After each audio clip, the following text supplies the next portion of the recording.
పాత్రులమై స్వభావ సిద్ధముగా. చూడండి, ఇంగ్లీష్లో చదువుతున్నాను. All of us also lived among them at one time, gratifying the cravings of our sinful nature.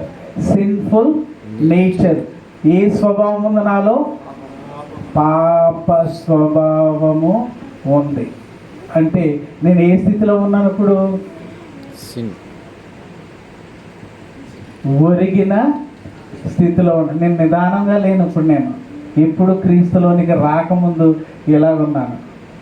ఇలాగున్నవాడు ఎటు కూలిపోతాడు? ఇటువైపు కూలుతాడా, ఇటువైపు కూలుతాడా? ఇలాగున్నవాడు ఇటువైపు కూలిపోయే అవకాశం ఎక్కువ ఉందా, ఇటు కూలే అవకాశం ఉందా? ఇటే కూలిపోతాడు. ఎందుకంటే ఇటు ఒరిగిపోయావు నువ్వు. కాబట్టి ఇది పాపం అనుకోండి, ఇటు పాపం అనుకోండి, నువ్వు ఇటే ఒరిగిపోతున్నావు.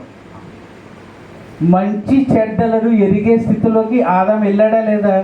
ఇప్పుడు ఆదాము మంచి చెడ్డలను ఎరిగిన వాడై మనలో ఒకని వంటి వాడు ఆయన అన్నాడు దేవుడు. మంచి చెడ్డలను ఎరిగిన తర్వాత ఆదాము మంచిని ఎన్నుకున్నాడా, చెడుని ఎన్నుకున్నాడా? చెప్పండి అబ్బా, చెప్పండి, సైలెంట్గా ఉండొద్దు. చెడునే ఎన్నుకున్నాడు. అంటే ఎటు ఊరుకున్నాడు? చెడు ఇటువైపు ఊరుకున్నాడు. ఇది క్యాన్సర్ అండి. చెప్పరు. నేను పవిత్రుడిగా పుట్టేశాను, లోకంలోకి వచ్చి నేర్చుకున్న తప్పు, శుద్ధ తప్పది. వాక్యం అలా చెప్పటం లేదు, ఎక్కడ చెప్పటం లేదు. అలాగా స్వభావ సిద్ధముగా, అంటే నా స్వభావాన్ని బట్టి నేను దైవోగ్రతకు పాత్రుడనై ఉన్నాను. ఎక్కడి నుంచి వచ్చింది నాకు ఈ స్వభావం? స్వభావం నీకు లోకంలోకి వచ్చిన తర్వాత వస్తుందా, పుట్టుకతోటే వస్తుందా? స్వభావం లోకంలోనికి వచ్చిన తర్వాత వస్తుందా, పుట్టుకతోటే వస్తుందా? పుట్టుకతోటే వచ్చేది స్వభావం. నువ్వు నేర్చుకునేది స్వభావం కాదు.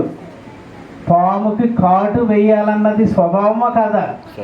స్వభావం అది. నువ్వు ఎంత పెంచుకున్నా దాన్ని కనుక నువ్వు డిస్టర్బ్ చేస్తే ఏం చేస్తే కాటేసే స్వభావం పాముది.